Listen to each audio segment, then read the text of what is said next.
இப்போ சோஷியல் மீடியாவில் இந்த ஒரு வீடியோ பயங்கர வைரலாக போய்கிட்டு இருக்குங்க. பலரும் இப்போ கண்டனத்தை தெரிவிச்சுட்டு வந்துட்டு இருக்காங்க. ஒரு அம்மா பயங்கரமாக கத்துறாங்க. அவங்களோட கதறலை கேட்கறதுக்கு நம்மளால முடியலைங்க. வயதானவங்கன்னு நல்லாவே தெரியுது. அவங்கள ஒருத்தன் கழுத்தை நெரிச்சிக்கிட்டு இருக்கான். அவங்களோட சேலையெல்லாம் உருவி பாவாடையோட நிற்க வைத்துன்னு கூட சொல்லலாம் கிட்டத்தட்ட. இந்த ஒரு வீடியோ தான் இப்போ சோஷியல் மீடியாவில் வெளியாகி ஒட்டுமொத்த மக்களுக்கும் அதிர்ச்சி ஏற்படுத்தி இருக்குதுங்க. ஸோ இந்த சம்பவம் ஏன் நடந்தது, எங்கே நடந்தது, இந்த சம்பவம் பற்றின முழு விவரம் என்ன அப்படிங்கிறத பற்றி தான் இந்த பதிவில் நம்ம பார்க்க போகிறோம். தெலுங்கானா மாநிலத்தில் தான் இந்த சம்பவம் நடந்திருக்காங்க. தெலுங்கானா மாநிலம் ரங்காரெட்டி மாவட்டத்தில் இருக்கக்கூடிய ஷாத் நகர் அப்படிங்கிற பகுதியில் தான் இந்த சம்பவம் நடந்திருக்கு. இங்கே சுகுணம்மா அப்படிங்கிற நடுத்தர பெண்மணி ஒருத்தங்க தன்னுடைய மகன் சிவகுமாரோட வசிச்சுட்டு வந்துட்டு இருக்காங்க. இந்த மகனுக்கு 20 வயதுக்கு மேல் இருக்கும் அப்படின்னு சொல்லப்படுதுங்க. இவர் சம்பவத்தன்று தன்னோட அம்மா கிட்ட செலவுக்கு பணம் கேட்டிருக்காரு. அவங்க அம்மா என்கிட்ட பணம் இல்லை அப்படின்னு சொல்லியிருக்காங்க. ஆத்திரமடைந்த பையன் பெற்ற தாயை கொடூரமாக தாக்கியிருக்காரு. ஆவேசம் அடங்காமல் அவங்க அம்மாவோட புடவையை உருவி அவங்களோட கழுத்தை நெரிச்சு கொலை பண்ணியிருக்காரு. இந்த சம்பவம் அவரது வீட்டிற்குள்ளேயே நடந்திருக்கு. அப்போது அங்கே இருப்பவர்கள் மகனுக்கு தெரியாமல் தங்களோட செல்ஃபோனில் இந்த வீடியோவை எடுத்திருக்காங்க. பிறகு திடீரென இந்த வீடியோ வாட்ஸ்அப்களில் வேகமாக பரவ தொடங்கிவிட்டது. இதை பார்த்த பலரும் பதறி போயிட்டாங்க. இந்த வீடியோவில் அம்மாவோட புடவையை உருவி தாக்குகிறார் அந்த பையன். வலி தாங்க முடியாமல் அந்த அம்மா கதறாங்க. புடவை இல்லாமல் வெறும் உள்பாவாடையுடன் நிற்கும் அந்த அம்மாவுடைய கழுத்தை பிடித்து அவரோட குரல் வலையை நெரிக்கிறாரு பையன்.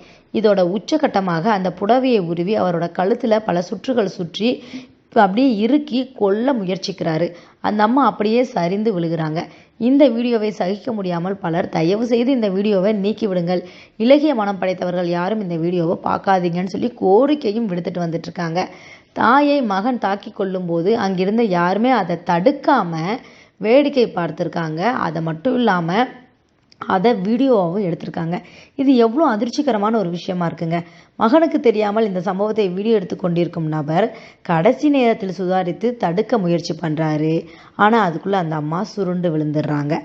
எப்போதுமே அம்மாவை பணம் கேட்டு சிவகுமார் மிரட்டிக்கிட்டு இருப்பாராம். பணம் தராமல் போனால் மிருகத்தனமாக தாக்குவாராம். ஒவ்வொரு முறையும் பயமுறுத்தியே பணத்தை பிடுங்கிட்டு போயிடுவாராம். பெற்ற தாயை அந்த பையன் கொடூரமாக கொன்ற தகவல் போலீஸாருக்கு கிடைச்சிருக்கு. இதனால் சம்பவ இடத்துக்கு நேரடியாக போலீஸார் போயிருக்காங்க. அப்போ யாருக்குமே தெரியாமல் அந்த அம்மாவோட சடலத்தை வைத்து இறுதி சடங்குகளுக்கு மகன் ஏற்பாடு செய்துட்டு இருந்தானா. போலீஸார் அங்கே போய் நின்றதுமே அவனுக்கு வெளத்து போயிருச்சுங்க.